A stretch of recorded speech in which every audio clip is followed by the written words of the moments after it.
Hi, I'm Femi OK, and you're in The Stream. South Africa's largest student protests since apartheid have blocked plans for a university fee hike next year. But what's next for the Fees Must Fall movement?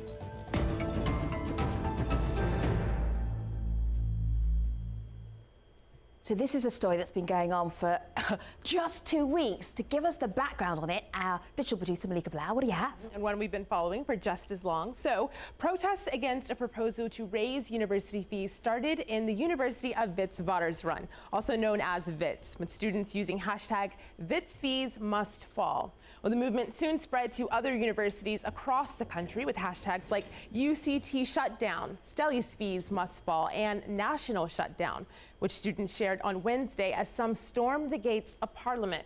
But the biggest hashtag for these protests, as Femi mentioned, fees must fall. It got more than 1 million mentions in 3 days, as this heat map shows you. Then South Africa's president announced there would be no fee increase next year. Is that enough to stop the protests? Well, one of the leaders of the movement says in this tweet, it's not a victory yet. You can tweet us your thoughts with hashtag AJStream. Hi, my name is Shaga Sisulu, and I'm in the slipstream of life because of the freedom that men like Mandela, Sisulu, and Tambo fought for. And right about now, I'm in the stream.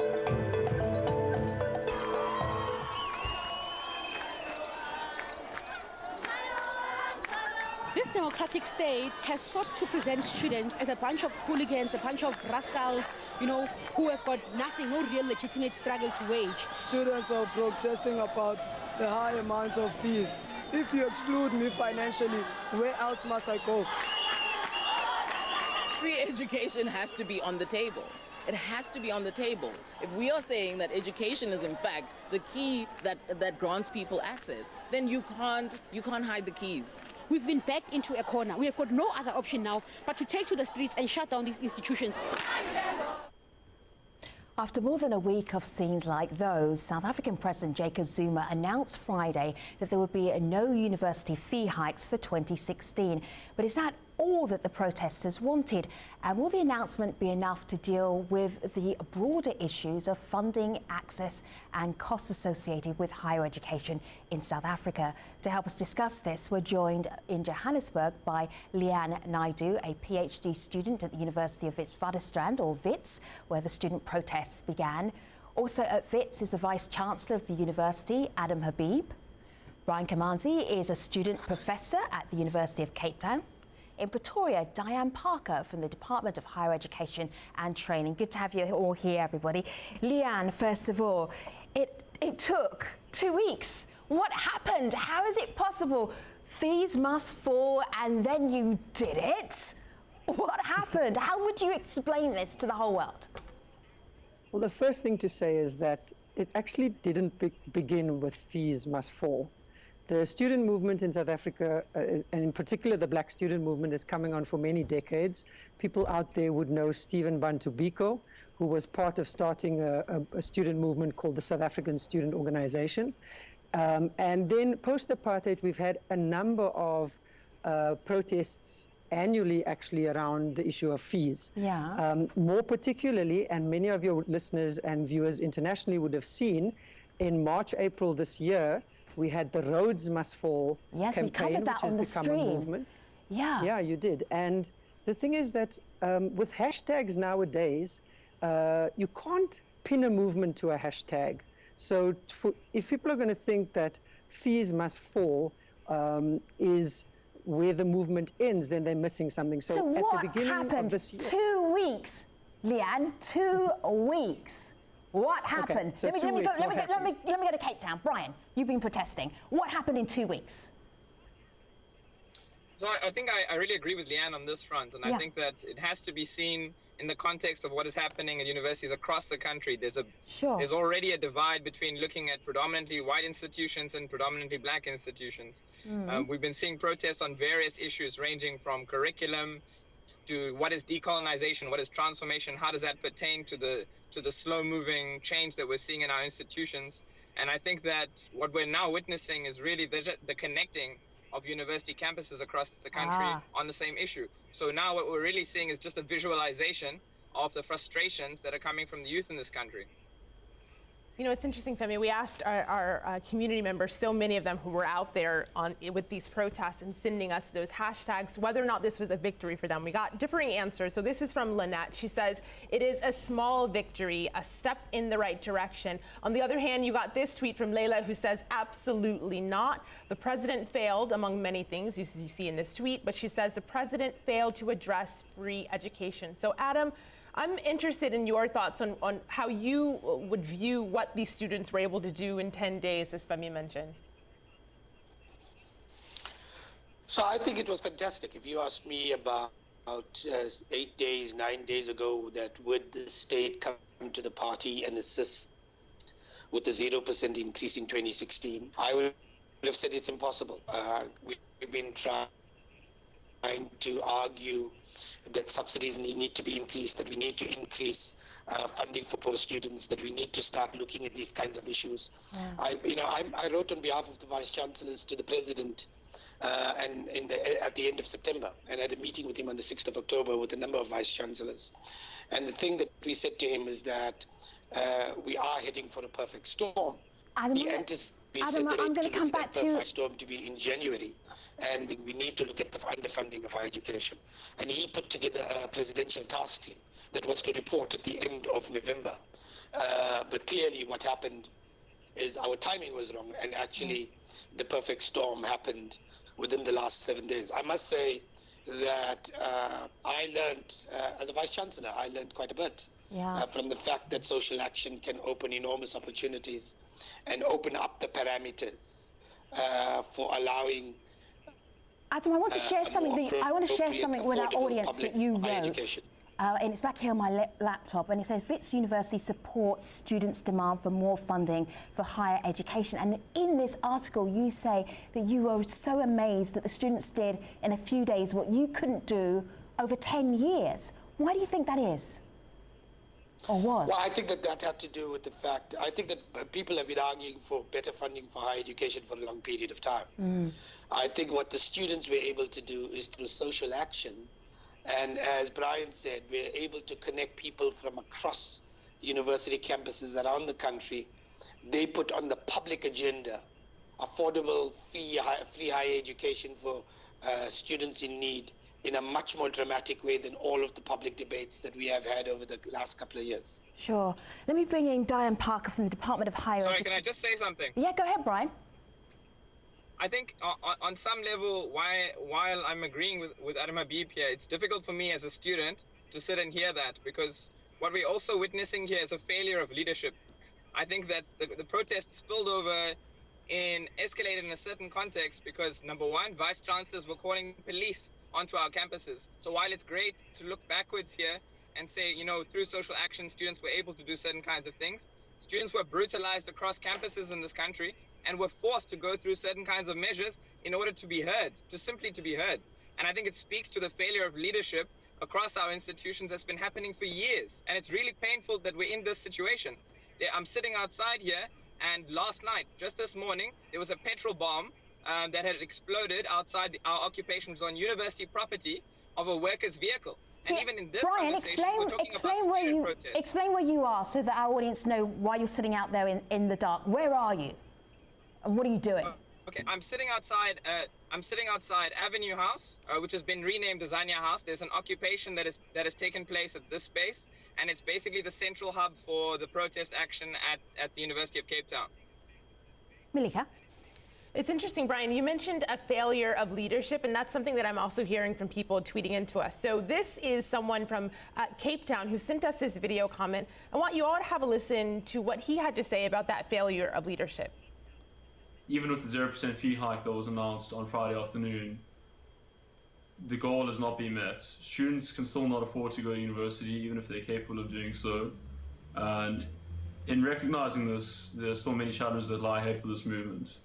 The focus has now shifted from voicing discontent with universities for having high fee increases towards voicing discontent with the government in South Africa. To put it simply, education just doesn't get enough of a subsidy from the government here, and especially not tertiary education institutions. So Diane, in that video comment, he points some of the blame at the government. What is the state of education in South Africa right now that it's painting a pretty bleak picture for some people like Damon? Look, I think the issue for us is that, and I'm just supporting what Adam had said, we have been looking at ways in which we can find better funding for higher education on a fairly continuous basis for some time now. From a government point of view, you will understand that there are many different competing aspects that the fiscus has to support. And in terms of higher education, it has been underfunded. Our own data shows that, and our data paper that we presented at the Higher Education Summit showed that as well. We have been, and we continue to look for ways in which we can improve funding for higher education, both in terms of the baseline funding to universities and in terms of creating a greater pool of funding for individual students. All right. Yes. Diane, Leanne's got a question for you. Leanne, go ahead. What did you want to talk to Diane about? In South Africa, most people know this already, but maybe the international guests don't, that the department commissioned academics, economists, to have a look at the feasibility of free quality education for the poor. This was presented to our department in October 2012. It still is not released to the public. So yes, we do have, it seems from government initiatives to investigate these things, but somehow these reports, they don't go anywhere. And I think this is part of the frustration, not only from students, but from a whole range of society where people say, well, we come up with these commissions, we have these fantastic reports, we have these suggestions, but the difference between the report and the research and the actual action, there's a disconnect there. And so we have a very progressive constitution that says that we should have quality free education. We have a freedom charter that says the doors for learning and culture should be open. So we have these documents, but the political will and expertise to implement this seems to be missing. Diane. Okay, can I maybe come in here, because I think I need to just clarify some issues about the free. It was called the Free Working Group Report. Our minister commissioned it. It was produced and it was ready in 2013. And at that particular point in time, it was shared with a number of stakeholder constituencies, including student groups. So Diane, if I may, this is for an international audience, so I want to keep it very straightforward for our international audience. So just very simply, is there a disconnect between political will and actually delivering free education? Let's just cut to the chase. I don't think so. I think the issue there is that if one has a report like that, which shows various financial implications and has very serious policy decisions that would have to be made in order to decide on how one would implement it, you can't publish that without funding to support it, firstly, and secondly, without having the policy debates in order to make decisions about these issues. And therefore, what happened following the report was the development of a policy dialogue with key stakeholders to deal with this issue. And so it's not that government Diane, this is really unfortunate, because if I was a youngster who lived in Mamelodi, which is not too far away from Pretoria right now, Diane, if I was a youngster who was really bright, really clever, but had no money, because I live in Mamelodi, which is a township not far from Pretoria. Have a look here. 95% of South Africans cannot afford the approximately $7,400 needed for tuition fees. So while politicians are debating and going through all of this, there are young people in South Africa who are not getting to university. Let me come back to Brian here. Can you give us an example of the stories that you know about where students are really struggling even to get to university? Is higher education in a crisis right now, Brian? Most definitely. And I think this is also a point where I want to just make it clear that it's not simply about fees must fall. It's also about the end to outsourcing. we have at this and on our campus. Brian, I'm going to ask you to stick with this first point first of all, because we've got an international audience, so everybody wants to keep up with you. So just give us a sense of give us a sense of where higher education is in terms of, if it is in a crisis, give us an example where you can say this is really typical. Yes, I am getting there. All right, please so do. in the Go ahead. context of our space, right, in the context of our space, we have workers who have children who are at the university who cannot afford to be part of this university space. Right. Even though the university has government subsidies and university subsidies for poorer students, because their parents are working at the university and being exploited through outsourced companies, they cannot meet the minimum amounts of funding required to pay fees at this institution. So they rack up fees and end up being financially excluded. There are people who I can name them. They are my comrades in this very space. It's a terrible Maybe thing I can to see. give some examples. But it's also through those particular kinds of stories where we see the connecting of struggles. We see these are the reasons why workers are standing with us on the front line for free education, and it's important for them to be brought into these discussions. Leanne, I heard you pipe up there. Leanne, I want to show you this tweet from Paul, because I heard you say you can give us examples. So this is Paul with one of his own examples. I just want to read this tweet from Paul first. He says, a major obstacle to getting university education has to do with the color of your skin. It's sad, but true. Leanne, you have other examples? I have. I've attended quite a number of the protests, and I've been speaking to students, especially undergrad students, about their experiences. I spoke to a young chemical engineering female student who said to me that, you know, she has they had a family meeting in July because she needs to finish her degree, to decide at that family meeting that her two younger siblings would need to eat a bit less. Now, it sounds dramatic.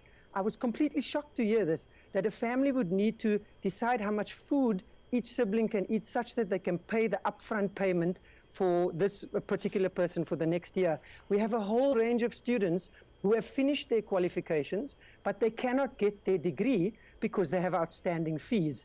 We have situations where, I've really been talking to a lot of students, we have situations where some students say that their older siblings have had to go out of school straight into menial jobs or low-paying jobs to try and rack up funds such that they can help pay for one sibling in the family to get into university. So there are some really terrible stories that when one asks, one sees that so many people are being excluded. Adam, what did you want to add? Go ahead. I think it's indisputable that we've got a crisis. There's something I'd like to come in here on. Diane, I'm coming straight. Diane, I'm coming straight to you. Let me just, Adam, finish the sentence, and then I will come back to you. So we have a little bit of a delay, so sorry about that. Go ahead, Adam. We've got a crisis. There is no doubt that in our society we've had inequality increase every single year for the last 21 years. And the essential challenge that we have is that given the multiple needs that government has been trying to prioritize, the net effect of per capita, we've doubled the number of students in higher education from about 420,000 in 1994 to over 1.1 million. The net effect is the resources haven't matched the increase, and so the per capita spending per student in higher education has declined. Now, the question we're going to have to ask ourselves is, how are we going to address this particular challenge? And it seems to me that unless we think this through systemically, we're never going to be able to address this. We need to start thinking about government and government reprioritization, that clearly it's underfunding higher education. We clearly need to start talking to the private sector to come to the party, and we start thinking about how they come to the party. We clearly need to start thinking about tax and increasing tax that is directly directed towards higher education. I think we definitely need to address all of these challenges.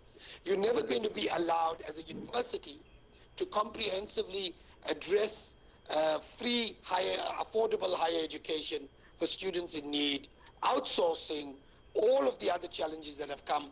If we cannot do this systemically, bringing the private sector, bringing the public sector, making sure that we reprioritize within universities and re-establish the entire compact that undergirds higher education. And we can blame each other for the next hour. And I can give you multiple I wish we had the next hour, but we have 4 minutes. I've got to bring Diane in back here.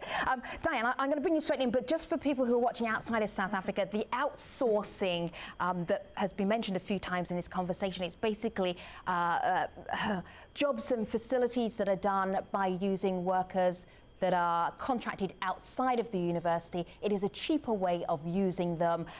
There is concern, but those workers are not only not being paid well enough, that also their youngsters can't get into university either. So that's a sort of tangential conversation that's happening at the same time as the fees and the cost of education. I'm saying that in a nutshell. I've made it very broad. Diane, what did you want to add before we have to wrap up this conversation? No, I just wanted to add, I think I agree with what Adam was saying. I think it's an absolutely critical issue.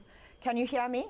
I agree with what Adam was saying regarding the need for prioritization within the country and a re-look at how we utilize our resources.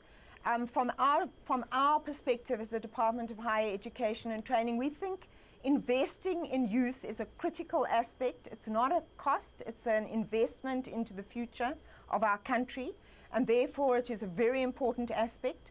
But we do see free education for the poor and for those who need it as a critical aspect. We would not support free education for all because we don't think that that will actually assist us in the true transformation aspects of it, given that it would mean that those that can afford and the private sector would not come into the party. Diane, it just occurred to me last Friday when President Zuma said that there were going to be no price hikes for university for 2016. Where's that money coming from, Diane? We're in a process right now to consider how we're going to find that funding from various sources. We don't know is the answer. That's the quick answer. A discussion was had with the university vice rectors and chairs of council. It will include assisting with them and us as government to find those funds, and we're in a process right now to identify.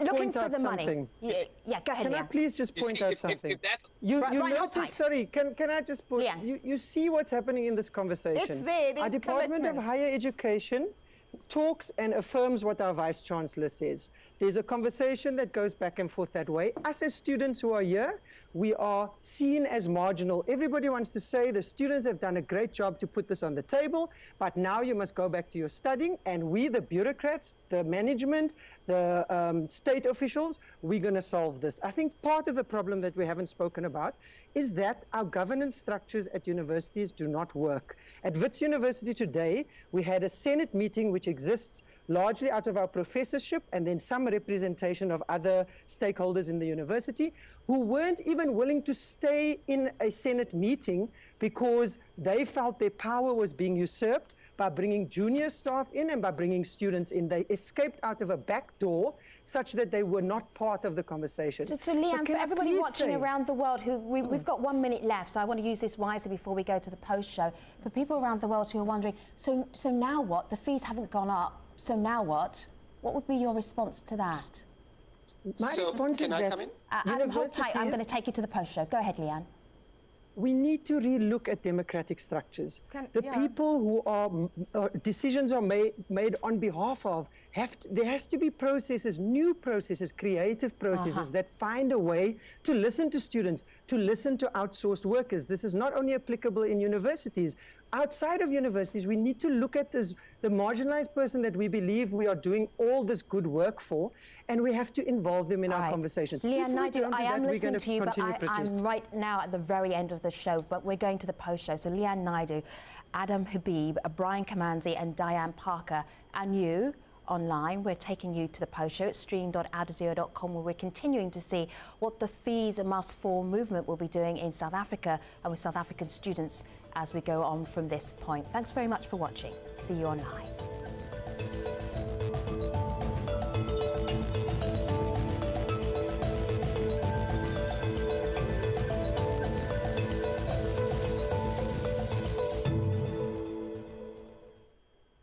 Hello, Hello, this is Streams Online Post Show. We're going to get right back to the conversation. Diane Parker, do stay with us. Brian Kamanzi, stay with us. Adam Habib, Leanne Naidu, also stay with us. The conversation continues. I want to go via our online community first. Though. Malika, what do you have? They are talking about where the money would come from, the question you asked of Diane.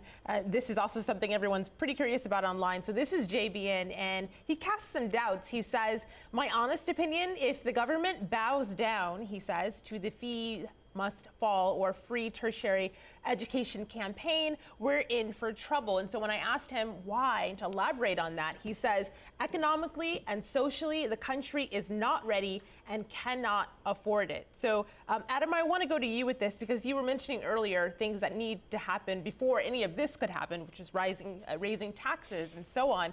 What do you think of his idea that the country's not ready? I think that it is possible to do. I think that what it requires is a social pact. I think it requires business, government, universities come together to prioritize spending, to coordinate spending. We probably are going to need a tax to enable better spending. I think that the economy can grow as a result, because if you were to tax, let's say 1%, and put that into university systems, you'll produce better graduates, you'll produce stability in the system, and those professionals will go back into the economy and create the possibilities of a better economy. I want to also respond to Leanne, because actually Leanne gave a fairly misleading picture about what happened in the Senate today. Basically what happened is a number of people walked into the Senate. They're not members of the Senate, and they said that they wanted to hear the Senate. The Senate is governed by statute and by law. You can't simply say, I don't agree with the Senate, I don't like the way it's represented, and what we need to do is just ignore the law. That's why we have legislation. So what we need to do is think through, if she's saying that representation and people are not being heard, let's try and look on how we can reform the Senate. How can we reform the council? What better representation we need? I'd love to receive that kind of representation, so that we can begin to create the kind of enabling environment for people to hear us. And that's not simply at WITS. We probably need to do it system-wide, and therefore we need to look at it. What we can't have is people saying, well, the structures don't work. Put some solutions on the table so we can begin to find solutions to the challenges that people are raising. Brian, go ahead. So I think it's so difficult to have this kind of conversation, because anytime young people are trying to speak, we're told that we must engage with structures that have been ignoring us for a long time. We are trying to determine creative ways of engaging, but instead people are being thrown with court interdicts and they are being thrown into jail. I think there's a sort of tone deafness to which this conversation takes place that makes it really difficult to understand what is it that people are saying. Brian, may I ask something as an outsider? Brian, slow down for a second. Brian, slow down for a second. All right, I need to keep up with you. As an outsider, if you in less than 10 days stopped a university fee hike, how is that tone deaf? Explain that to me, because that's what I'm missing. What I see is incredible amount of student power, and in 10 days, not only have the fees not gone up just a little bit, they're not going up at all. So I'm missing the tone deaf bit. Explain that to me. So I think and there's something else. Hold on, because I'm going to get Brian to explain that to me, and then he can continue. It's important to understand that there was an escalation. Right. So it's not just 10 days, it's the whole and atmosphere. It's not ideal. Students don't, it's exam time period. This is not an ideal situation. Students do not want to be outside here on the lawn, scared for their lives because petrol bombs are being blown outside campuses. This is not where they want to be, but they feel that they must be forced to make people understand what exactly the urgency of this situation is. And that's the tone deafness that I'm talking about. People are saying, you're talking about student power, but on the other side of that, we're saying that why is it that student power has to manifest in this way? Because a lot of the changes that Adam is talking about are changes that we need to see happening in different kinds of structures. But before that can happen, we need to start taking student voices seriously. We need to start taking worker voices seriously. We need to start treating this as an urgent issue instead of defending people with statutes and legislation. At WITS University... But guys, let me use the example. I want to respond to Brian. You know, He's one right of the things that we've Diane, just I'm going to have to bring you in, Diane, because there's 7 seconds delay between you and everybody else in the conversation. Yeah, just give me a moment. The entire lot of vice-chancellors in the Vice-Chancellorship Association through their law with the students and said this is a legitimate. Not to. Actually, what it shows is that there is a responsiveness. When students put it up on the agenda, when we felt it was on the agenda, we responded to the students and said, we think this is a legitimate call. We responded to that. Now, what I'm saying is, if we want to look at revising our structures, feel free to do so. We need to be heard better. Absolutely. Let's begin to put concrete proposals on the table. And don't use the example of verdicts, because I didn't bring a court verdict. No police has come into Wits. We've been very careful about that. Hold on. All right, so Leanne, I'm going to ask you to hold on for a second, because Diane was just before you, so let her just jump in, because she's really at a disadvantage with a 7-second delay. Then I'll come right back to you. Diane, go ahead.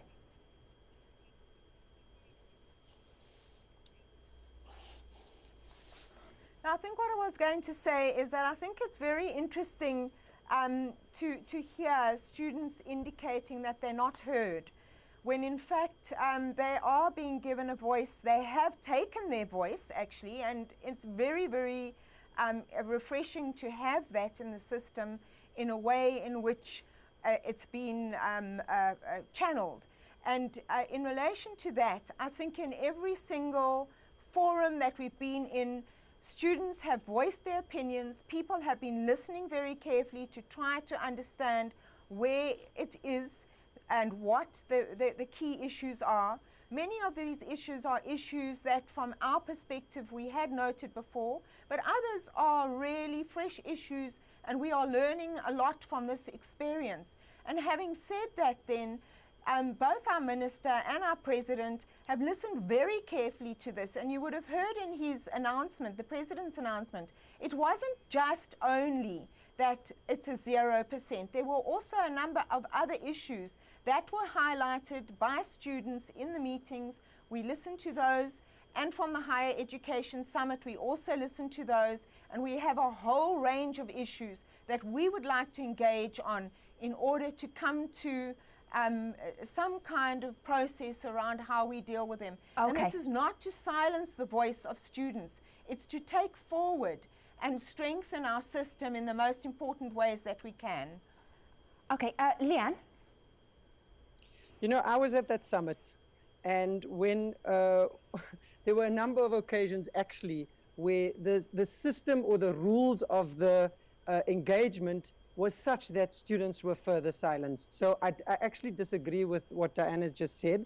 I also disagree with Adam around the fact that our student voices have been listened to. When in the first week of this starting, when Adam was at the summit, we had our acting Vice-Chancellor use a 1959 Trespassers Act, which was used by the apartheid government to say that they were going to criminalize students. Fortunately, I don't know who was making the decisions, but that was not enacted on. We have the proof of our university using old laws to tell us that if we disrupt university, we are trespassing on the university campus. So when students met with our Vice-Chancellor, who I believe sat with them for 24 hours to sign an agreement that we were going to have a university assembly, but 3 days later, some occupational health and safety rule was used to get out of that assembly, and that really, in my mind, catapulted at least a Wits struggle where people were saying, but we sat with you, we trusted you, and then you went to a council. So I've got, Leanne, I've got some really interesting pictures here. This is October the 17th, and